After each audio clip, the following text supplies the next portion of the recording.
Hi fam, welcome back to our YouTube channel. ನಾನು ನಿಮ್ಮ ಪ್ರಿಯ ಮಧುಸೂದನ್ ಮಾತಾಡ್ತಾ ಇದ್ದೀನಿ. ಇವತ್ತು ಎಣ್ಣೆ ಬದನೆಕಾಯಿ ಯಾವ ರೀತಿ ಮಾಡೋದು ಅಂತ ತಿಳಿಸ್ಕೊಡ್ತೀನಿ ಬನ್ನಿ. ಈಗ ಒಂದೆರಡು ಈರುಳ್ಳಿನ ಸ್ಲೈಸ್ ಆಗಿ ಹೆಚ್ಕೊಂಡಿದ್ದೀನಿ, ನೋಡ್ತಾ ಇರ್ಬೋದು.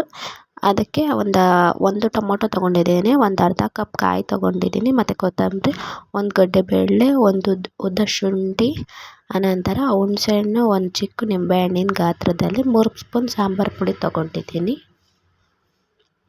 ಇವಿಷ್ಟು ರುಬ್ಕೊಳಕ್ಕೆ ಈಗ ಒಗ್ಗರಣೆಗೆ ಈರುಳ್ಳಿ ಮತ್ತು ಕರಿಬೇವು, ಖಾರದ ಪುಡಿ, ಧನಿಯಾದ ಪುಡಿ ತೊಗೊಂಡಿನಿ. ಹಾಗೆ ಸ್ವಲ್ಪ ಆಯಲ್ ತೊಗೊಂಡಿದ್ದೀನಿ.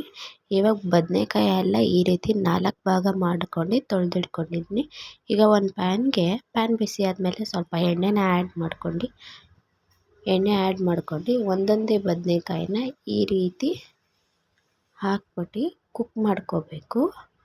ಎಷ್ಟು ಅಂದರೆ ಒಂದು 70% ಅಷ್ಟು ಕುಕ್ ಆಗಬೇಕು.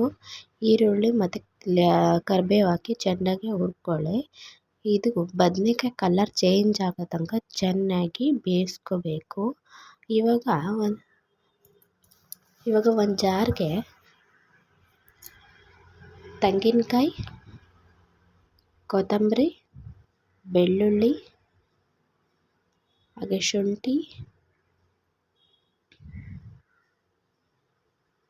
ಆಮೇಲೆ ಹುಣಸೆಹಣ್ಣು, ಈರುಳ್ಳಿ, ಟೊಮೊಟೊ, ಸಾಂಬಾರು ಪುಡಿ ತೊಗೊಂಡಿದ್ದೀನಿ 3 ಸ್ಪೂನ್. ಅದನ್ನು ಆ್ಯಡ್ ಮಾಡ್ಕೊಂಡು ಸ್ವಲ್ಪ ನೀರು ಹಾಕ್ಕೊಂಡು ಚೆನ್ನಾಗಿ ಗ್ರೈಂಡ್ ಮಾಡ್ಕೊಂಡು ಬಂದುಬಿಡೋಣ. ಇವಾಗ ಮಸಾಲ ರೆಡಿ ಆಯಿತು.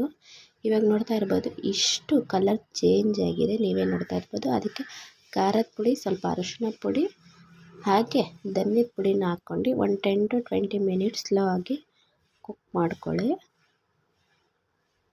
ಆನಂತರ ಸಾಲ್ಟ್ನ ಆ್ಯಡ್ ಮಾಡ್ಕೊಂಡಿದ್ದೀನಿ.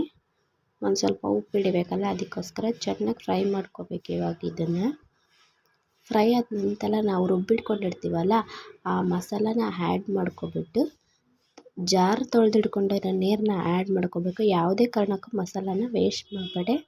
ಒಂದು 10 ಮಿನಿಟ್ಸ್ ಚೆನ್ನಾಗಿ ಕುಕ್ ಮಾಡ್ಕೊಳ್ಳಿ. ಯಾಕಂದರೆ ಸಾಂಬಾರು ಪುಡಿ ಹಸಿ ವಾಸನೆ ಹೋಗೋ ತನಕ ಚೆನ್ನಾಗಿ ಕುದಿಬೇಕು ಅಷ್ಟೇ.